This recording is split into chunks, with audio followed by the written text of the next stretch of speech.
Hey everyone, welcome back to another explainer. Calling all of our 8th grade data detectives out there, grab your magnifying glasses and your graph paper, because today we are going on a really fascinating investigation. We're going to explore how mathematical connections in the numbers all around us actually reflect deeper truths about how the world works. I mean, have you ever wondered if there's a hidden rule connecting how much you sleep to how well you do on a test? Or maybe how the temperature outside totally controls the bills inside? Well, today we are going to decode those exact mysteries by charting connections and, honestly, more importantly, by looking at patterns in both data and in our character. It's going to be an incredible journey, so let's get into it. Okay, let's dive into this with a piece of ancient wisdom that perfectly sets up our mathematical mission. Ecclesiastes chapter 4, verse 9 says, "Two are better than one, because they have a good return for their labor." Now, you might be thinking, wait a second, what does a verse from the Bible have to do with math class? Well, it absolutely mirrors the core concept of what we call scatter plots. You know, in data science, just looking at one piece of information, just one variable, only gives us a tiny, tiny fraction of the story. But when we bring two variables together, just like the quote says, two are better than one, when we map two things side by side, we get a good return. We uncover meaningful relationships, hidden rules, and serious predictive power. We actually get to see how two things labor together to create a pattern. Here is our detective training syllabus for the day. We'll kick things off with the power of connections, then move into spotting the patterns, look at some real-world data clues, test your detective skills, and finally, wrap things up with education with morality. Section 1. The power of connections. By the end of this explainer, you are going to be absolute pros at identifying the difference between positive, negative, and no association.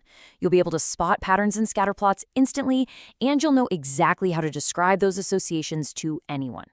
But you might be wondering, why does this even matter? Well, think about it like this. When we graph two variables, we're fundamentally asking, are these two things related? Recognizing these patterns is basically a superpower. It helps us make really accurate predictions about the future, it helps us spot problems way before they get out of hand, and it lets us celebrate progress. Whenever you analyze a scatterplot, you are sharpening your logical thinking, exactly like piecing together clues to solve a complex mystery. Moving right along to Section 2, Spotting the Patterns. Now, what's really interesting about this slide is our very first tool, the positive association. I want you to picture a rising staircase. In a positive association, both variables are stepping up that staircase together. As one thing increases, the other thing increases right alongside it. If you're looking at a scatter plot of this, the dots are going to be steadily rising from the bottom left all the way up to the top right. Think about your own height and your shoe size. Generally speaking, as your height goes up, your shoe size goes up too, right? They're tied together in this positive upward journey. If you were to draw a line of best fit straight through the middle of those data points, it would point right up toward the sky. On the exact flip side of that, we have the negative association. Instead of a rising staircase, imagine you are walking downhill. In a negative association, as one variable increases, the other variable is actually pushed downward. If you graph this out, the dots would start way up high on the top left and fall as they move toward the right. A perfect real-life example of this happens every single winter. Think about it. As the outdoor temperature drops, gets lower and lower, what happens to the heating bill for your house? It goes up. One goes down, the other goes up. They are moving in completely opposite directions, and that creates a really clear, beautiful negative association slope. And then we have our third tool, which is honestly just as important to recognize. No association. Sometimes, my fellow data detectives, there is simply no relationship at all. When you look at the data, there's just no visible pattern. The points are scattered everywhere. I always like to imagine taking a huge handful of popcorn and just randomly tossing it onto a grid. That is exactly what no association looks like. You can't draw a line of best fit because the dots aren't going up and they aren't going down, they're just hanging out. Identifying that two things have literally nothing to do with each other is just as crucial as finding a connection.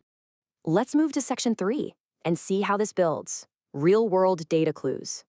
I want you to pay close attention here because this directly impacts you. Let's talk about your habits. Think about the number of hours you study versus the grade you get on your next math test. As your study hours go up, your grade generally goes up too, right? That is a clear, undeniable positive association. Your good habits actively pull your results upward. But look at the negative association side. Think about the number of absences from class versus your final grade. As your absences go up, as you miss more and more instruction, what happens? Your final grade goes down. One rises, the other falls. It's wild to think about, but your habits, whether they are good or bad, are literally creating mathematical patterns in your life every single day. Now, let's look at a real-world example of no association. Imagine we mapped out your height against your math test score. Think about how completely silly it would be if growing an inch suddenly made you a math genius. You can be the absolute tallest person in the 8th grade and still struggle with fractions, or you can be the shortest person and be a total calculus prodigy. Being tall has absolutely zero effect on your math grades. The data points would just be popcorn tossed on the page. It's the perfect illustration of a total lack of connection. All right, section 4, time to test your detective skills. Let's start with case number 1. We've got a set of numbers here. Our x-coordinates are 1, 2, 3, and 4. And right next to them, the corresponding y-coordinates are 2, 4, 6, and 8. So the crucial point is right here. What pattern do you see? Ask yourself, what is that x column doing? It's increasing. And what is the y column doing? It is also increasing, because both sets of numbers are rising simultaneously, stepping up that staircase hand in hand. We can confidently declare this a positive association. Easy, right? Let's try case number 2. What kind of association would you expect between the hours of sleep you get at night and your mood the next day? Really think about it. When you get, say, 2 hours of sleep, how do you feel? Super cranky, right? But as your sleep hours increase to 8 or 9 hours, your mood generally lifts. You feel way better. You have a much more positive attitude. So, as sleep goes up, mood goes up. That, my friends, is a classic positive association. Case number 3. I am throwing 2 rapid-fire clues at you right now. First up, what type of association is your age versus your favorite color? Does getting older mean you suddenly shift from liking blue to liking orange? No way. Those 2 variables have zero connection. That is no association. Second clue, imagine you're looking at a graph and the points are starting way up in the top left corner and sliding all the way down to the bottom right corner. They're going downhill. What is it? You guessed it for sure. That is a negative association. Now for the ultimate detective question, case number 4. Explain why it is even possible to have data that shows absolutely no association. I really want you to push your critical thinking skills here. Why wouldn't everything be connected? Well, it's because we live in a massive, complex world where some variables simply operate independently of one another. I mean, the amount of rain in Tokyo has absolutely nothing to do with how many times you tied your shoes today. As a data detective, part of your job is filtering out the noise and realizing that sometimes a coincidence is just a coincidence, and there is no underlying rule linking the 2 factors together. And that brings us to section 5, education with morality. Honestly, you all passed the data detective training with flying colors.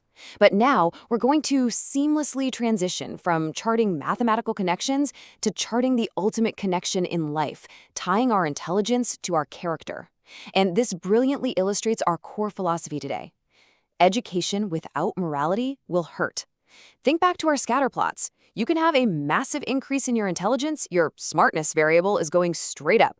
But if your morality variable, your ability to make good, ethical, kind choices is low or dropping, what is the point?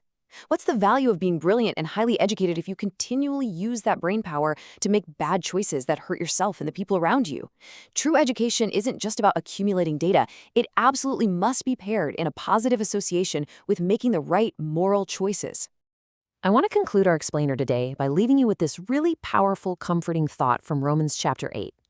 The promise here is that peace of mind comes to everyone who keeps their minds spiritual. It is literally the ultimate positive association for your life. As your spiritual focus and moral character go up, your internal peace and the life you experience go up right alongside it. It is a guaranteed return for your labor. So, as you go out into the world to chart data, remember to chart your character too. What trajectory is your personal scatterplot on right now? And what is one choice you could make today to shift it upward? Keep looking for those patterns, and I will see you in the next explainer.